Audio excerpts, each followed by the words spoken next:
আজি আমাৰ এই ভিডিঅ'টোৰ পৰা যদি তোমালোকে উপকৃত হোৱা তেনেহ'লে নিশ্চয় এটা লাইক কৰি দিবা আৰু যদি বৰ্তমান সময়লৈকে ডিটেইলছ অসমীয়া ইউটিউব চেনেলটি ছাবস্ক্ৰাইব কৰা নাই প্ৰথমবাৰ চাই আছা নিশ্চয় চেনেলটি ছাবস্ক্ৰাইব কৰাৰ পাছতে ওচৰতে অহা বেল আইকনটো ক্লিক কৰি তলৰ অল নটিফিকেশ্যন অপশ্যনটোত চুই দিবা যাতে নতুন ভিডিঅ' আপলোড কৰাৰ লগে লগে তোমালোকৰ ওচৰত নটিফিকেশ্যন যায় আৰু তোমালোকে ভিডিঅ' চাবলৈ পোৱা।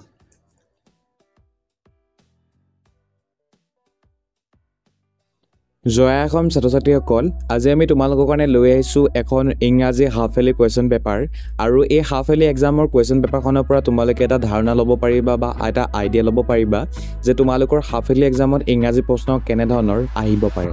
আৰু এটা কথা মন কৰিবা, এই প্ৰশ্নখনৰ পৰা বহুতখিনি প্ৰশ্নই তোমালোকৰ আগন্তুক হাফ ইয়াৰলি এক্সামত কমন পৰাৰ সম্ভাৱনা আছে।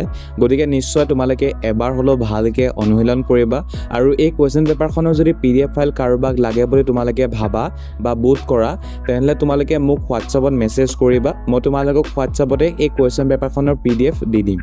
আৰু এইখিনিতে মই জনাব বিচাৰিছোঁ, যদিহে তোমালোকে আমাৰ হোৱাটছআপ চেনেলত বৰ্তমান সময়লৈকে জড়িত হোৱা নাই তেনেহ'লে তোমালোকে নিশ্চয় আজিয়ে জড়িত হৈ ল'বা, কাৰণ আমি কিছুদিনৰ পাছতে তোমালোকৰ কাৰণে অনুষ্ঠিত কৰিবৰ কাৰণে গৈ আছোঁ কিছুমান এক্সাম আৰু সেই এক্সামবোৰ পৰা তোমালোকে লাভান্বিত নিশ্চয় হ'বা, কাৰণ তোমালোকে তাৰ পৰা এটা গম পাবা যে তোমালোকৰ পৰীক্ষাৰ কাৰণে প্ৰস্তুতি কিমান হৈছে বা কিমান নাই হোৱা। গতিকে ছাত্ৰ-ছাত্ৰীসকল জড়িত হ'বৰ কাৰণে তোমালোকে মোক হোৱাটছআপতে মেছেজ কৰিবা আৰু মোৰ হোৱাটছআপ নাম্বাৰটো তোমালোকে ভিডিঅ'টো শেষত দেখিবৰ কাৰণে পাবা। গতিকে মোৰ ভইচ ডাবিং ইমানটা সমাপ্ত কৰিছোঁ। তোমালোক সকলোৰে অনাগত দিন ভাল হওক, তাৰ শুভেচ্ছাৰে ভিডিঅ'টো চোৱাৰ কাৰণে ধন্যবাদ। জয় অসম।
ডিটেইলছ অসমীয়া হোৱাটছআপ চেনেলত আজিয়ে জইন কৰিবলৈ মেছেজ কৰা 9395374524 নম্বৰত।